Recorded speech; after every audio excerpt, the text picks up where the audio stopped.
That wasn't the second game, and I'm not going to be long this morning. The second game. Let's record. All right.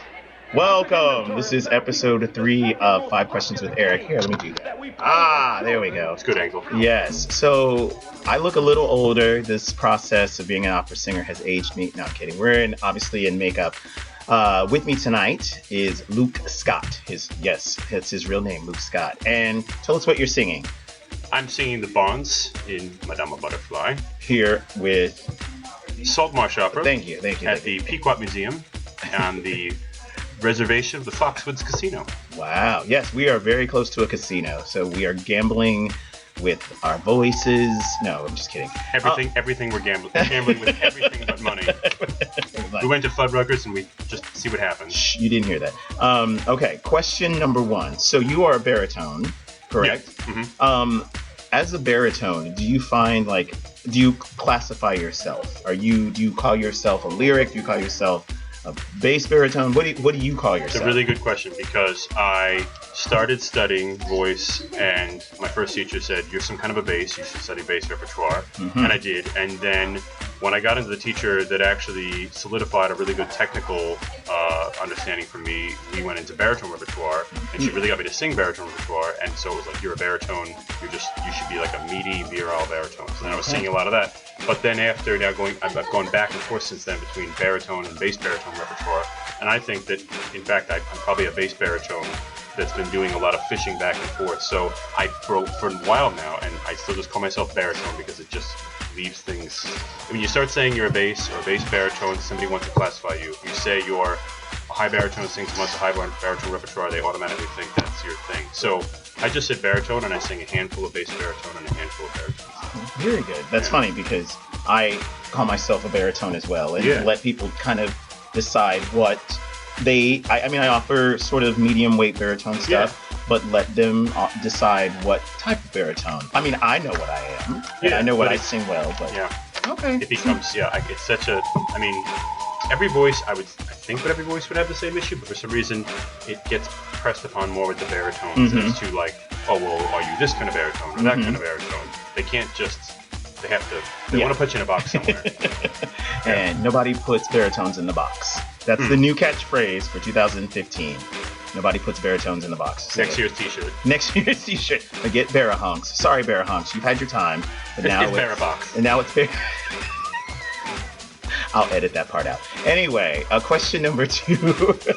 I ask everybody this: what is your dream role? Oh, man. Probably be. I mean, really, any of the Verdi basses would be awesome roles to have if my voice isn't going that way down the road. But it's because of the fishing thing. I've had experiences where I've dealt into some baritone roles where I'm like, wow, this role is just so wonderful. Mm-hmm. I think, do I want that to be my dream role or something like that? I think there's roles you fall in love with that might not be your voice type, but you fall in love with them. And then there's some that are really close to your voice type, and you have to be careful whether you want to sing it because you love it or want to sing it because it's for you. Very good point. But if we're rolling here. So I know we're rolling. We're rolling. Okay. So I'll give you one person who's the King Philip and Don Carlo. Ooh. If I had a chance to get into that voice stuff. If I wasn't that voice type and I was some other kind of baritone, Scarpia. Ooh, so you like meat and blood and guts. It's so human, exposed human that it's it's really wonderful. I agree. I agree. I like the confrontation scene between Philippe and the Grand Inquisitor. Man, I mean we don't get a lot, but like that. But that is just really meaty. That is yeah. So that's cool. Okay, my third question. If you could have any superpower in the world, what would it be? To know what questions people are asking me in their minds when they meet me. You really want to know that? Like, that would, I think, oh God. That would be scary, but... It would be terrifying. But it would certainly make you... You would know. I'd be a mind reader. I'd read minds. Okay, so somebody would be like, I can't stand Luke Scott. And they'd be like, hi, Luke, how are you? What would you do? I think the reason I think of it is because I wouldn't want to take it. I mean, obviously I'll take it personal, but I think more is that it would help me try to figure out what is it. If there's something that we could be actually find a level to be friends on. Oh, okay. That I could find them more than just have issues with them right off the bat, have awkwardness or whatever. So because sometimes I think I do that anyway, or I want to do it when I meet somebody and there's something that's not clicking right, and I'm like, well, what is it? Why is there a wall between us? Right? What's going on? Is it me? Am I doing something that makes me look at myself? So maybe it's just that. You would use it for good. Yeah, totally. Very good. Yeah. Oh, I like that. Okay, I'll give you that. All right. Okay, question number 4. Do you watch television, and if so, what are you obsessed with right now? I don't watch television. I did. Wait, you don't watch television? I don't watch. Okay. I don't watch. This interview is over. No. I watch internet streaming television, so I have. I can watch television series, but I don't watch public television. I don't currently watch Fox or NBC or anything like that. But I still watch form of television. Yes. What do I like? I'm just writing him off. Don't mind me. Go. No, I'm just kidding. What are you watching? What do you watch? Just finished a lot of episodes of Blacklist. Okay. All different kinds of things, like Game of Thrones, all these kinds of series. I mean, I guess that's what's happened in the past few years is I've gotten more into my television life being like, what series am I following? Okay. Different things, comic book hero things, dramas, Scandal. Love Scandal. Oh, me too. I mean, that's the best show. Yeah. Look at my face. Yeah. I go home, I put this face on, and I watch Scandal. Do you get a glass of wine? No, it's just like some sake. Or it's a whole bottle, and it's preheated. It's kind of like a heater. I love it. Okay, yes. Okay. So then the final question, and we're back to the art form. If you could go back and talk to your undergraduate self, what advice would you give? Don't stop, no matter what, for any account, no matter how awful you feel about how you're singing, or what opportunities are in front of you, or whether you think you're just not going to make it at all. Don't stop pursuing, because that's the thing. I wish I had some sort of angel on my shoulder to tell me that you're gonna, even if you stop right now and you think that's what you should do, you're gonna realize that you shouldn't have, and the happiest place for you to be is back where you were pursuing it. And that's why I'm here with you right now. There we go. With you, the show with the great American keyboard. Oh, thank you. No, fantastic baritone, fantastic cast. Would not be in this room if I settled myself to say, you know what, I'm just going to stop. I'm broke, because I was broke, and I just thought I'm not getting an opportunity. It was stupid. It was a foolish, young, thoughtful way to be. But that's what I would go back and tell myself. It wouldn't be anything brilliant other than that. Okay. There's an intermission. Hold on. Hey, Luke, if you're only in Act 1, you can get out of costume. Oh, there you go. You can get out of costume, Act 1. Although he's going to stay in this because he's going to go home and watch Scandal like that. All right, now it's your turn to ask me 5 questions. Oh, wow. I'm kind of in the... There we go. I'm darker than him. So there, that light's better. Okay. I'm a little light. I'm just a tune. Just a little bit. Yeah. No, so my question to you, because we spoke a little bit, like in rehearsal process, but for someone who was pursuing music or studying it, but then had stopped, had a different life agenda, but then was still somewhat involved. I know you said you worked for I did administrative, yeah, absolutely, for 2 arts organizations. Yeah. Where did you know, in the period from when you stopped to the period when you really started being active and proactive about it again, towards an opera career, where in that period did you know I need to shift back, I need to go back to singing? And was it quick from when you had the light bulb on, were you like making it happen right away, or did just the light bulb go on and it was like your realization you couldn't do it just like today, but you're like, I have to go there? Where did that happen in that period? Well, it was a matter of 2 things. I was in a relationship and the economy turned, and then the relationship ended.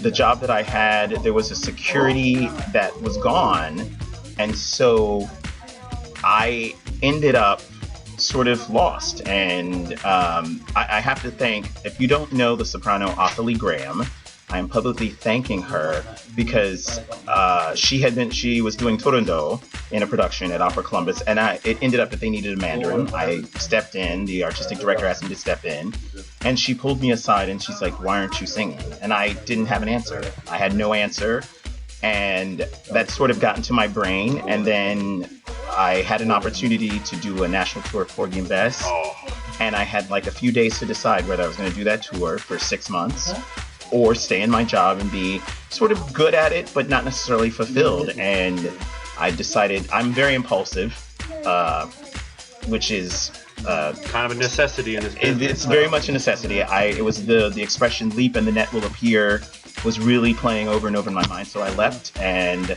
that was when I got the tour and I went on the road and I did it for 6 months, and I knew that not only was I thriving and getting good reviews, but I was really happy.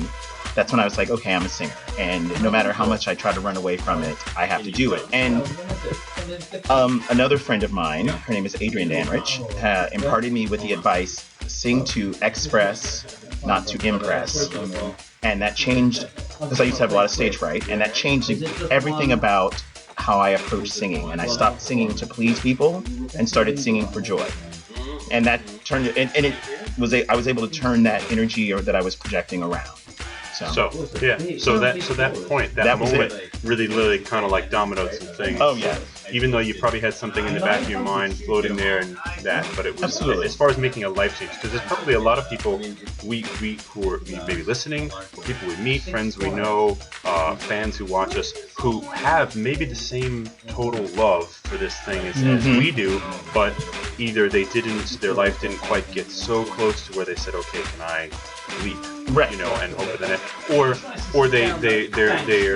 they're really far from it. They're completely an appreciator and a spectator, but the understanding is it's the same thing when you just know that something's sort of true, right? And you can't really deny it. You could try to smother it. You could maybe get a job that pays you a lot of money. Yeah. Oh yeah. I had to be an artist because I am an artist, not because I have an expectation of my art. My expectation is just that I have to be a creator. I have to sing. I have to. I'm not happy if I'm not. So that's why I do it. And luckily, somebody wants to pay me a little money to do it. You gotta live. Yeah, so you have to live. Figure out, make sure, how can I live to do this? Yes. Because otherwise, I truly will be sad because I won't be able to do it. Yeah, exactly. Okay. All right, next question. So very good. Second question. Did you always feel that you knew where your voice was in your like what the repertoire is supposed to be for you, or was it where you'd get sometimes advice from people that you really would feel like this is sound advice, it makes sense, or you get other advice from people that you trust, but you'd kind of go to other extremes and you'd sort of be dancing around before you landed and said this is home base?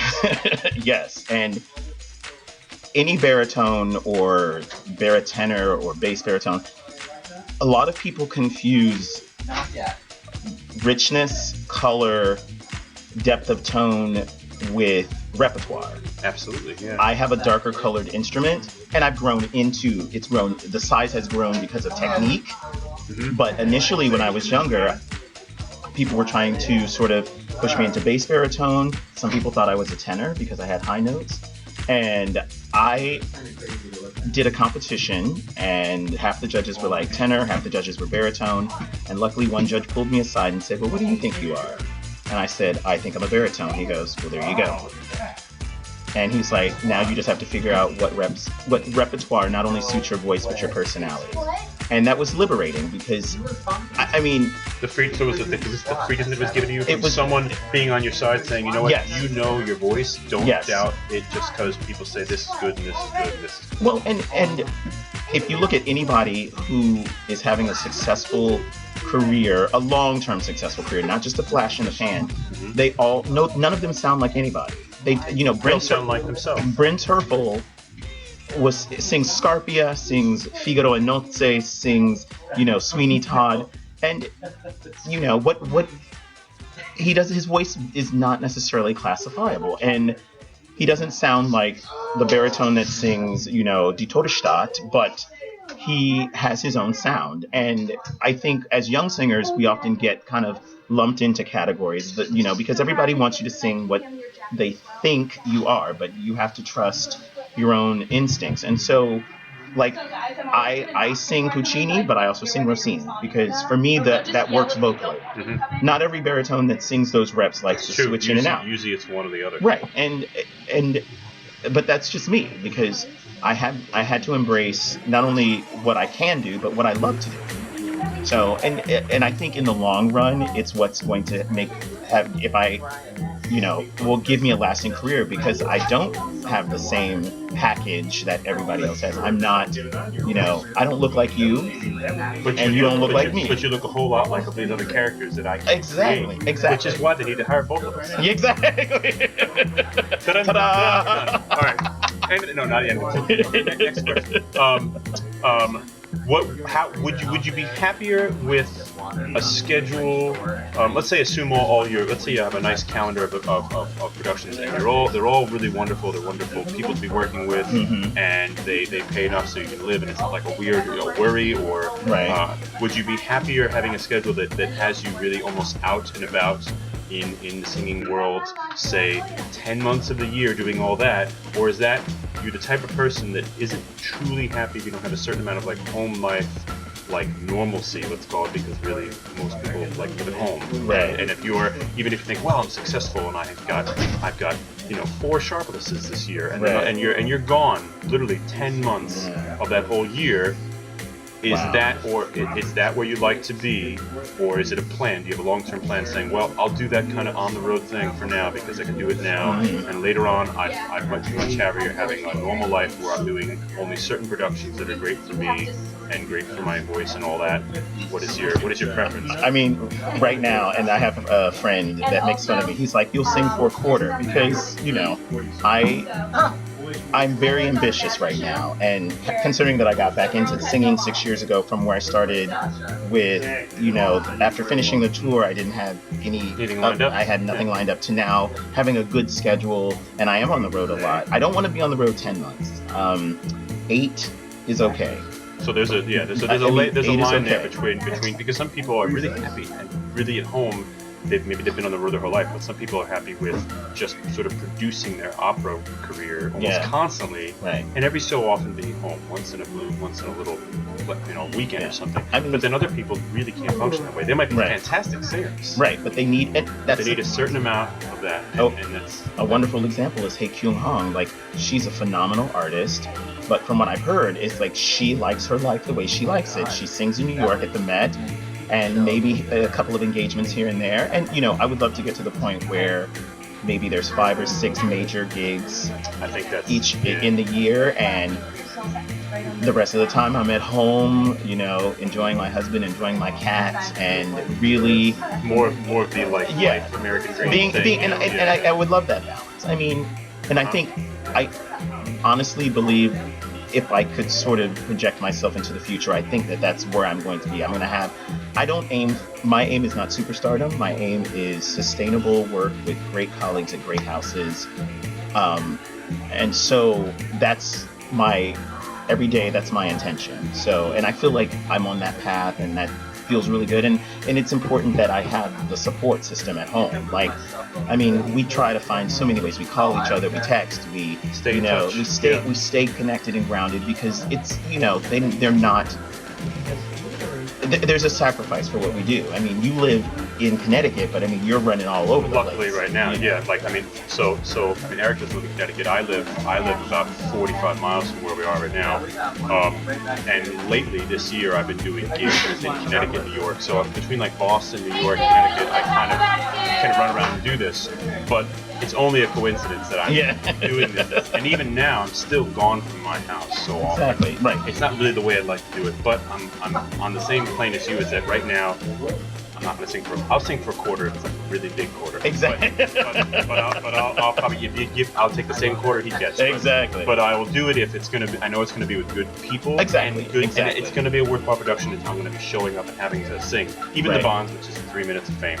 It's still going to have to show up and do it with me. It's hard, y'all. If you don't know the Bonds, it is so hard. You have to sing from off stage, and you're like, I kind of hear what's going on stage, I kind of hear the orchestra, and then you have to come on and be like, it's like the Incredible Hulk of opera. It is. It's just like that. It's that, but with like a ferocious sound. Yeah. All right. So we have what? 2 more questions, right? I think we have 2 more questions. Okay. Yeah. Okay. The other one was so in preparation for a role, and this is assuming in preparation for a role you've never sung. Oh yeah. Okay. Do you first say, let me see what this is vocally, like look at it vocally, or do you say, well, I have an idea, it's right for me vocally, otherwise I shouldn't be taking the job. Right. And do you say, okay, that's not going to be first. First is going to be like reading the story, the character, getting some idea before you start singing through his lines and what the composer did. Where do you start at when you try? Like Sharples, where did you start at? This is my second Sharples. The first time I did Sharples, I had done Yamadori, and the guy singing Sharples was a phenomenal baritone, and I just listened and took notes. Yeah, studied him. Yeah. So I had an idea of the role vocally, and I thought, yes, I can do this. So for me, the first step with Sharples was translation. Like, I love to do the translation, and I'm a nerd, so I do my own translation, and then I like to kind of fact check against the Nico Castell, and then if there's discrepancies, then I'll, try and find the word in context in another way and see what that word means. So then I, the translation, and then I translate everybody that I'm in the scene with, because I like knowing all of that. And then if I have the time and the luxury, once I've done the literal translation, then I try to give it the Eric flavor of like, so if I'm talking through it in your mind. Well, yeah. and how would I say it? So if I'm saying, a wonderful example is Sharples says Judizio to Pinkerton. And of course, I try to give it a little flavor, like, you better be careful. You better be careful. Come on, be careful. So that is in my head, even though I'm saying it in Italian, my interpretation is, but then that changes based on the artist. And the production. Yes. People you're doing it with. And then once that's done, then I start singing. I always go to the hardest parts first and really try to solidify those. So, like, for me, the interesting thing that's difficult about this role, or interesting about this role, is that he has these beautiful lines, but he also has just these really short little spoken things. Very dialogue-driven stuff. Very dialogue-driven, and how much voice to give it, and how much just to let it kind of... Just let it be. Just let it be. Like, it's kind of like sometimes you're saying you besides your big lyric lines you get to sing and stuff, wonderful duet. And when you have all this other chatty kind of stuff, it's kind of like what is more important? Is my voice more important? Right. Or is the words? Or the words saying? more important? Just being in the system of music more important, and you have to like figure that out. And, figure that out. And then once before I take it to a coach, I really try to have it as ready as possible, so that I don't have to pay them a ton of money to teach me stuff you can do at home. Yes. Some people are different. Some people love like starting the process from the beginning. I know, yeah. Some people want to be at ground zero. Right. And so when I go, and then I love it. The teacher and the coach, they give you the ideas or the traditions that may not be in the score, or they're like, traditionally this would be a great idea to do this here, or do something interesting and don't read here like everybody else does, because then you start making it your own. And then when because if you listen to Leontine Price, the way she would sing an aria at the beginning of her career was the exact same phrasing. She was very consistent in how she learned it in her style, and it was carried through in many ways. I'm not saying she didn't take emotional risks, but she always had it so lined up vocally that by the time she got to her last performances of Aida, it was we knew the phrasing as the audience, and yet it was still thrilling and exciting because she was so consistent. And so, she was a freak, but totally. Yeah. So I try to do that whenever I do a new role. It's like put my stamp on it and try to, if I ever get to come back to it, keep that outlining the stamp and see how much weight does it hold over time. And sometimes if something it doesn't, then you're like, maybe it needs to change. It needs, and I can say Sharples has changed a lot from the first time to now, like in a good way. It's grown and it's gotten easier. If that's possible. Yeah. All right. So this is the last question. All right. So last question. If you 7. Oh wait, no, that wasn't. I thought I was reading your mind. No, I was wrong. Okay. No, that's my superpower. If you could go back and tell yourself some bit of advice, and when I say back, this is before you stopped, the first time you stopped. Yes, not when you got back, but before, which is maybe you're in your beginning years of when you were getting wet with everything and studying. If you go back then and give yourself some kind of advice that you understand now, what would it be? It could be even just one of the advice you could in truth, I was very scattered in undergrad. Like, I wanted to experience college and freedom in life, and so singing was important, obviously, and I loved singing, but I played around a lot. I played around in school, and I wish that I could go back and sort of give myself the more grounded sense of self that I have now, but I don't know if I would have listened, because that comes with wisdom. It's a hard thing. It comes with age, and I was never wunderkind as a young singer. I was always the one that was in the practice room trying to figure it all out, because I didn't start taking lessons until I was 18. I started as a tenor, which, that was tough. A tough 2 years. Yeah. And it wasn't until I was nearly 20 that things started to click. And then I went to grad school and more things clicked. And hello, Rob, how are you? And I'm gonna do 5 more questions. But I think I would say, be more focused. Yeah. But again, I don't know if that would help, because life is tough. Maybe this is not a sixth question.